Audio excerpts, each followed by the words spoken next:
And Duke was actually Coach Lawson's second choice. So the hardest call she ever had to make was to call Gustencourse and say, I'm not going. Went to Tennessee. And now she's back at Duke. Full circle moment. Duke hasn't fouled yet. Now they do.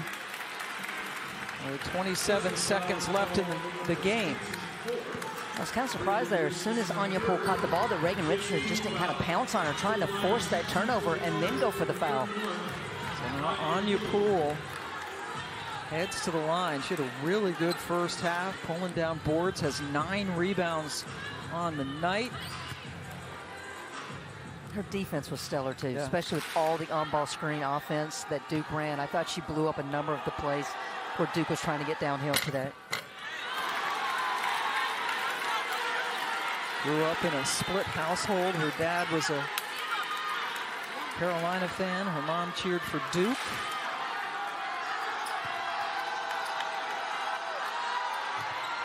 Goes 1 out of 2. And Carol Lawson calls a timeout.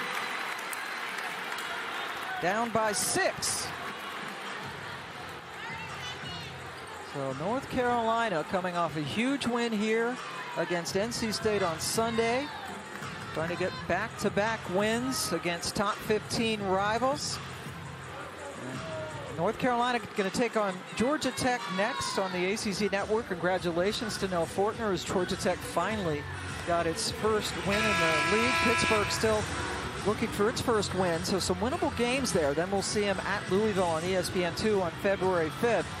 And for Duke, they're going to go home, which is, they're going to get on that bus and have to hang in there for about 20 minutes to get home, and then they'll play Syracuse and Virginia Tech back-to-back. Very interested in seeing that Virginia Tech team. They played a tough game tonight, came away with the win. Big game at Notre Dame on the 5th. ACC this year, man, no dominant team that we've been used to seeing. Dave Wilson just chucked one up, and it went in to slice the lead in half. Hodgson fouled with 22.5 seconds left. That was a great job by Duke on the out-of-bounds execution. They caught UNC in that amoeba defense. Dave Wilson knew she just needed to create a little space over Poole and knocks it down. Look at the numbers for her. 26, by the way, a career high that she set last year against Troy. Big free throws for Hodgson. I was going to say, guess who's on the call for that game time? Maybe you? That'd be me. You must be her good luck charm because she's having a heck of a game tonight. Big for Hodgson to make it a 2-possession game. And another timeout taken by Duke. So Pam, it's going to be interesting here. Does Courtney Banghart come back out in that amoeba defense again, or does she go man-to-man? Right now, if I am Duke, if I can get a quick 3, a good look, I'm going to take it. Otherwise, this is still a 2-possession game. I need to get points here. So either a quick 3 or drive to the rim. Don't waste a lot of time trying to get a 3-pointer here.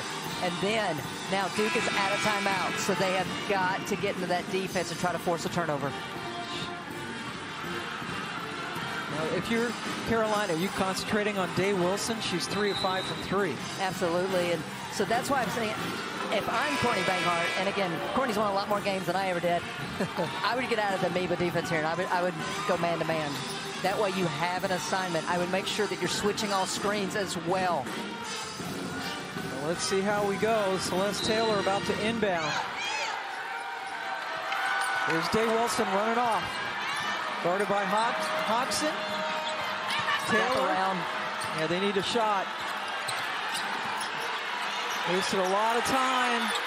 And then over the back, Adams. With just under 12 seconds left to go, picked up her 3rd foul. And that's a youthful mistake by Destiny Adams. At that point, you just want to let it go, make Brown have to score from the field, but that was just too slow developing of a play for Duke.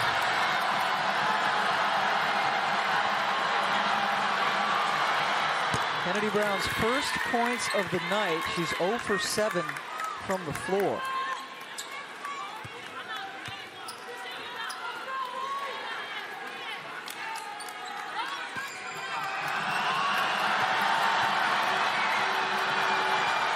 Delivers. And now the pressure.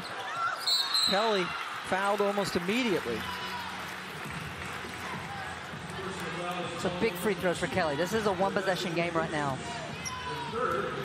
She's 5 of 6 from the line tonight. Third foul on DeJesus for Duke.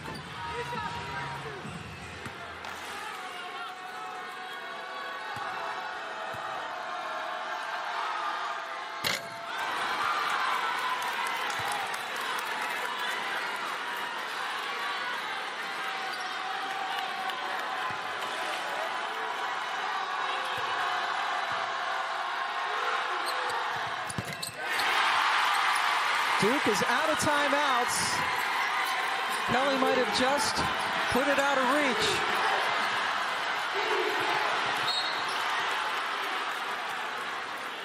And then the foul near half court by Paris. And that's what Courtney Banghart wanted. She didn't want to give them an opportunity to shoot the three. Applauding Paris there after that foul. Ryan Day Wilson back at the line, where she's 6 of 11 tonight. She has 7 of Duke's 19 field goals this evening.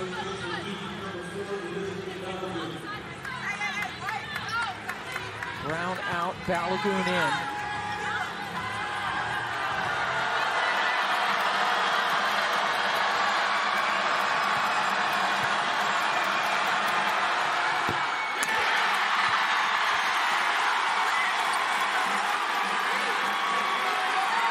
Tasia Kelly asking the fans to get even louder.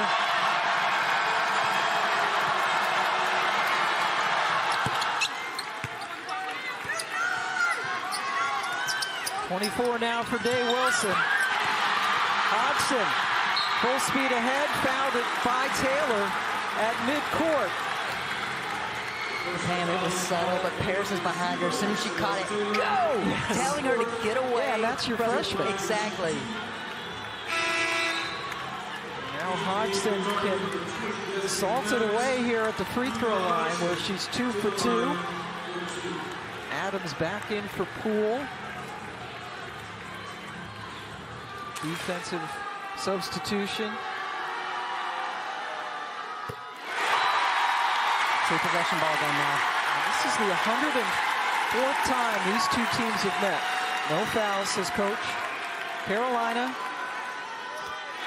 has won 52, about to go to 53 wins to 51 losses against Duke.